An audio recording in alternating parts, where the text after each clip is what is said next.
Hello বন্ধুরা, কেমন আছো তোমরা সবাই? আজকের পর্বে আমি হ্যালো মিস্টার গুর পঞ্চম এপিসোডটি এক্সপ্লেন করব।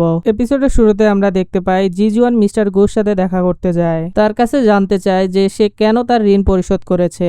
সে দরজা নক করে কিন্তু সে দেখতে পায় দরজা আগে থেকেই খোলা, তাই সে ভিতরে ঢুকে যায়। তখন সে ভিতর যেয়ে দেখতে পারে মিস্টার গু ও জোজিন একই বিছানায় শুয়ে আছে, যেটা দেখে তার খুব রাগ হয় এবং মিস্টার গুকে মারতে শুরু করে। তখনই জোজিনের ঘুম ভেঙে যায় এবং সে জিজুয়ানকে থামিয়ে দেয়। পরবর্তী সিনে আমরা তিনজন একসাথে কথা বলতে দেখতে পাই, যেখানে জোজিন বলে আমরা একসাথে ড্রিঙ্ক করছিলাম, আমি বেশি ড্রিঙ্কস করার কারণে মিস্টার গুর বাসায় চলে আসি। তখন জিজুয়ান বলে তোমার নেশা অবস্থায় সে যদি ফায়দা তুলে নিত তাহলে তুমি কি করতে? তখন জোজিন বলে এমন কিছুই হতো না, তুমি ভুল বুঝতেছো। তখন জিজুয়ান জোজিনকে অনেক ধরনের প্রশ্ন করতে শুরু করে। এক পর্যায়ে জোজিন তাকে বলে আমরা দুজনে এঙ্গেজ, যেটা শুনে জোজিনের ভাই অবাক হয়ে যায় এবং তাকে জিজ্ঞেস করে তুমি তাকে কেন পছন্দ করেছো? তখন জোজিন বলে সে দেখতে অনেক হ্যান্ডসাম, তাই আমি তাকে ভালোবেসে ফেলেছি। যেটা শুনে জিজুয়ান বলে আচ্ছা তাহলে বলো তোমাদের দুজনের প্রথম দেখা কোথায় হয়েছিল?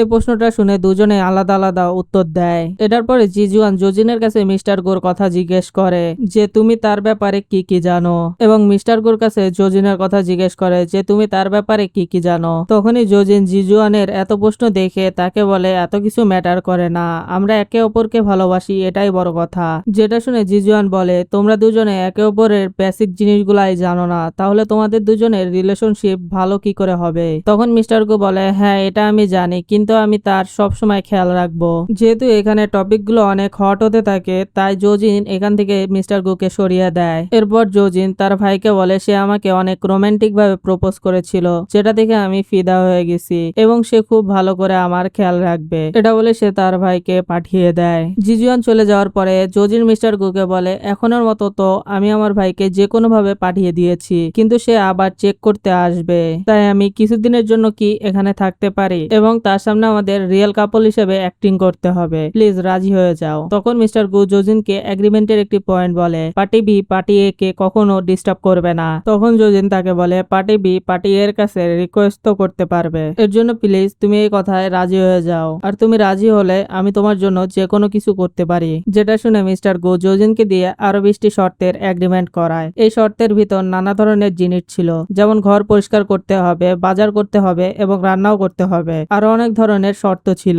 তখন জোজিন বলে এগুলো অনেক বেশি হয়ে যাচ্ছে না? তখন মিস্টার গো তাকে বলে ওইদিকে দরজা, তুমি চলে যেতে পারো। যেহেতু জোজিনের কাছে আর কোনো অপশন ছিল না, তাই তাকে এগুলো মেনে নিতে হয়। পরবর্তী সিনে আমরা জিজুয়ানকে দেখতে পাই যে সুইউর কাছে জিজ্ঞেস করে তুমি কি জানো জোজিন ও মিস্টার গো এঙ্গেজ? তখন সুইউ মিথ্যা কথা বলে না আমি জানি না। এরপরে জোজিন সুইউর সাথে দেখা করে, যেখানে সুইউ জোজিনকে বলে তোমার ভাইকে বোকা বানানো এত সহজ হবে না, কারণ সে খুব স্মার্ট। জোজিন সুইউকে বলে মিস্টার গুর বাড়িতে থাকা এক ধরনের অত্যাচার, কারণ সে আমাকে দিয়ে অনেক কাজ করায়, যেমন প্রতিদিন বইয়ের সেলফ ঠিক করা, রাতে কোনো জিনিস খেতে পারবা না, আওয়াজও করতে পারবা না, এছাড়া আমি কোনো জিনিস অর্ধেক খেয়ে রেখে দিতে পারবো না, এবং সোফার উপরের বালিশগুলো ঠিক করে রাখতে হবে। এগুলো করতে করতে তো আমি পাগল হয়ে যাব। পরের দিন আমরা মিস্টার গুকে তার কোম্পানিতে দেখতে পাই, যেখানে সে একজন ইনভেস্টরের সাথে কথা বলছিল। তার সাথে মিস্টার গু একটি তার ড্রিম প্রজেক্ট সম্পর্কে কথা বলে, যেটা সে বহুত বছর ধরে বানাতে চায়, কিন্তু এটার জন্য অনেক টাকার দরকার। এটার জন্যই সে ইনভেস্টরের সাথে কথা বলছিল। পরবর্তী সিনে আমরা জোজিনকে মিস্টার গুর অফিসে দেখতে পাই, কারণ সে মিস্টার গুর জন্য লাঞ্চ নিয়ে এসেছিল। জোজিন মিস্টার গুর খাওয়ার সময় সেলফি তুলতে থাকে, যেন সে তার ভাইকে বোঝাতে পারে তারা আসলে ডেট করছে, কিন্তু মিস্টার গু জোজিনকে এই ধরনের ছবি তুলতে মানা করে দেয় এবং মিস্টার গু জোজিনের ফোন নিয়ে ছবিটি ডিলিট করতে যায়। কিন্তু তখন জোজিন মিস্টার গুকে বলে তার মার ফোন এসেছিল, সে আমার কাছে আমাদের দুজনের ব্যাপারে জিজ্ঞাসা করছিল। এটা শুনে মিস্টার গু জোজিনকে বলে আজকে রাত্রে আমরা বাইরে যাব, যেটা শুনে জোজিন অনেক খুশি হয়। আর রাতে মিস্টার গু জোজিনকে একটি গেম সেন্টারে নিয়ে যায়, যে জায়গায় জোজিন তো অনেক এনজয় করছিল, কিন্তু মিস্টার গু চুপচাপ দাঁড়িয়ে ছিল। আর জোজিন যখন মিস্টার গুকে গেম খেলার জন্য জোরাজোরি করতে থাকে, তখন সেও অনেক মজা পায়। এরপর তারা দুজন একসাথে অনেক প্রকার গেম খেলে এবং অনেক মজা করে। এছাড়াও জোজিন অনেক ছবি তোলে। পরের দিনে আমরা দেখতে পাই জোজিন সকাল সকাল উঠে মিস্টার গুর জন্য ব্রেকফাস্ট তৈরি করে, যেটার আওয়াজ শুনে মিস্টার গু ঘুমাতে পারে না, আর সে ঘুম থেকে উঠে বাইরে চলে আসে এবং দেখে টেবিলের উপর ব্রেকফাস্ট তৈরি আছে এবং ব্রেকফাস্টের সাথে একটি নোট ছিল, যেখানে লেখা ছিল ব্রেকফাস্ট করে নিও, যেটা দেখে মিস্টার গুর খুব ভালো লাগে। পরবর্তী সিনে আমরা দেখতে পাই তাদের একসাথে তোলা ছবিগুলো জোজিন ফ্রেম বাঁধিয়ে ঘরে ডিসপ্লে করে রেখেছে, যেটা থেকে তার ভাইয়ের বিশ্বাস হয় যে আসলেই তারা সত্যি সত্যি ডেট করছে। এরপরে জিজুয়ানের সাথে মিস্টার গোর দেখা হয় এবং জিজুয়ান বলে, যে টাকা তুমি আমার ঋণ পরিশোধ করেছো এই টাকাগুলো আমি তোমাকে আস্তে আস্তে পরিশোধ করে দেব, কিন্তু তুমি আমার বোনের খেয়াল রেখো, কারণ আমি তাকে অনেক ভালোবেসে বড় করেছি। জিজুয়ান মিস্টার গুকে একটি ডায়েরি দিয়ে বলে, আমি তাকে কি করে বড় করেছি এই ডায়েরির ভিতরে সবকিছু লেখা আছে, তুমি এই বিষয়গুলোর উপর নজর রেখো।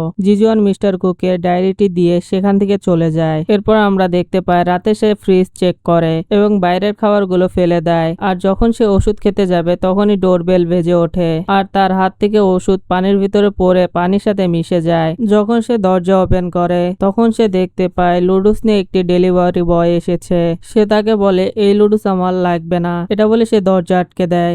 যখন জজিন সেখানে আসে তখন মিস্টার গোর কাছে জিজ্ঞাসা করে, তুমি কি ডেলিভারি বয়ের কাছ থেকে খাবার নিয়েছো? তখন মিস্টার গো জজিনকে বলে, আমার ঘরে বাইরের খাবার খাওয়া এলাও না, এটা বলে সে তার রুমে চলে যায়। যেটা শুনে জজিনের অনেক রাগ হয়। এরপর সে ফ্রিজ খুলে দেখে তার রাখা খাবারটাও সে ফেলে দিয়েছে, যেটা দেখে তার তো আরো বেশি রাগ হয়। আর মিস্টার গু যখন তার রুমে ছিল তখনই একটি আওয়াজ আসে আর মিস্টার গু মনে মনে বলতে থাকে, আজ সে জজিনকে অনেক বেশি বলে ফেলেছে। এর জন্য সে বাইরে চেক করতে আসে, কিন্তু সে জজিনকে ফ্লোরে অজ্ঞান হয়ে পড়ে থাকতে দেখে আর তার সামনে একটি গ্লাস ছিল। এর মধ্যে দিয়ে পঞ্চম এপিসোডটি শেষ হয়।